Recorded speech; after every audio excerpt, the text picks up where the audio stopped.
So as government considers more troops after days of looting and violence in the two provinces, how we got to this point of near anarchy is still being fully unpacked. Sparked by calls to free Jacob Zuma from prison, it spiraled into much more than protest. While there are many reasons people have decided to join the looting spree, government is of the belief that it has actually been orchestrated, as you just heard in Barry's package. Well, let's discuss this now with Professor David Everett, Professor of Urban Governance at Wits School of Governance. Prof, thank you so much for your time.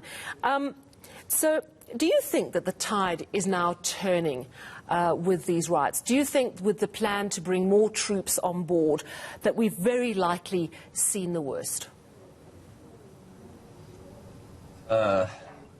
Sorry, good evening, Sally, and to your viewers. You're putting too many things into the pot. I do think that the tide at one level is turning. I think overnight there was clearly a kind of intellectual shift, so that yesterday and the day before was all shock, horror, look how terrible we are. And overnight it seemed that many people started writing pieces or broadcasting pieces saying, why is this happening? Who is responsible? So I think in that sense, the tide may be turning in that we no longer, I think very few people believe this is some spontaneous pro-Jacob Zuma outpouring of patriotic fervor. There are very clearly, it is well organized and well orchestrated. And I think that is the first step. But I think the extent to which the economic infrastructure, the transport infrastructure, and all related downstream industries have been destroyed, looted, burned, whatever it happens to be, does set up a situation where genuine desperation to eat. I mean, we heard stories that a loaf of bread in Soweto costs 70 Rand a loaf now because there just isn't any.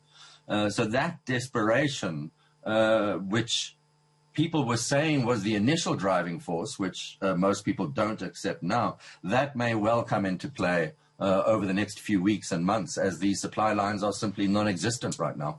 I mean, that is the real worry, and that could cause an insurrection on its own. You've written a really interesting article in theconversation.com today, South Africa in Flames, Spontaneous Outbreak or Insurrection. And you point out that there are many reasons for the violence, hunger, frustration, inequality, ethnic tensions, ANC factionalism, among others. But you too are saying this was just too well orchestrated. And also when the police minister confirmed that there have been infrastructure, key infrastructure that's been targeted. To what end? What is this going to achieve? I mean, was this an attempted coup, or is that just a complete conspiracy theory? Well, if it is, I'd agree with it. I mean, the problem with conspiracy theories is that they're so attractive, and you can't prove them wrong. But I kind of, it's what Pravin Gordhan said, was join the dots, and so you have to try and make sure you're joining the correct dots, not the incorrect ones.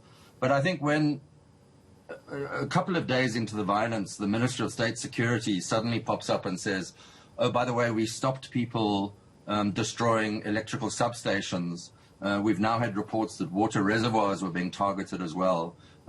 You're in a situation where highly trained units are very clearly targeting key infrastructure with a specific goal of destabilizing the society. Because what has really happened over the last 2 to 3 years since Cyril Ramaphosa became president is that, slow and painful as it's been, institutions have been rebuilt. And they've been given some teeth, and they're now biting. And Jacob Zuma being in prison is evidence of that. And I think what you have beneath Zuma and next to him and all around him are his lieutenants, his allies, his friends, many of whom see a similar fate awaiting them.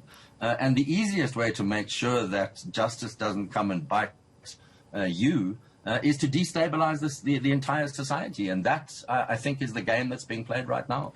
And the point that Barry makes in his package is that there have been no arrests.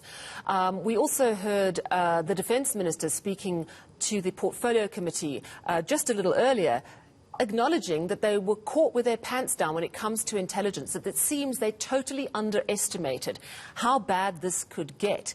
Now, the looting might be under control, but is that threat to infrastructure, keep infrastructural points under control? And if we don't know, should we be considering a state of emergency? What do you think about that? I mean, let me go to the second point first. I mean, I think states of emergency have such a terrible reputation in our society for good reason. And I think trying to use a secured response to this, where there are genuinely starving people who want to eat, they may have been marshaled and pointed in a particular direction by those behind this. That doesn't take away the reality of the fact that they are starving, that they have been in lockdown for however many years and months, and livelihoods have been destroyed. Every survey that Stats SA does and all the other entities shows that hunger is the key issue driving people. So I think to try and use a state of emergency to clamp down on those people would be, I think, a regrettable response. I think one has to find a more humane way of responding, not to let go of the law and order issues, but to focus the law and order issues and the investigative issues on who's actually driving this. Because I don't think, we've all seen the video footage of, little kids throwing bricks against kind of shuttered windows and so on. I don't think an 11-year-old kid sat there thinking about the potential damage he or she may do and whether Zuma deserved this brick or not. They're just people who've been pointed in a direction.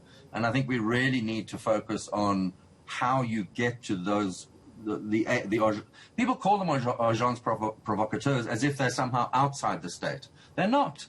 And I think that's why the police are completely missing in action. Everyone has seen that on our TV screens. There's a looter. Oh, there's a police person watching them. How lovely. And then you send in the army. In Gauteng, the army went to one of the sports stadia and sat and waited because no one thought of giving them vehicles to drive around in. At some level, you have to say the problem is within the state, and the state is trying to fix it. Nowadays, you can say it's the old state versus the new, it's the Ramaphosa, it's the Zuma acolytes versus the Ramaphosa new state. But nonetheless, the state is running around chasing its own tail because we've had weapons stolen from the police, from the State Security Agency. We know from the evidence that was given at the Zondo Commission that secret units were secretly brought into the security forces who've been trained in China and Russia. There is a level at which we should be exceptionally worried, because I think this is without question a key inflection moment for this democracy. And we either hold to the rule of law at whatever cost, or we give up. And we say, let the old man out, let's just wipe the slate clean, let's start again. And I don't think that's possible. Yeah. Critical time indeed. I hope it's not. Thank you so much for chatting to us this evening. Yes, absolutely. Critical time. A turning point, perhaps, for South Africa. That was Professor David Everett, Professor of Urban Governance at Wits School of Governance. Still ahead.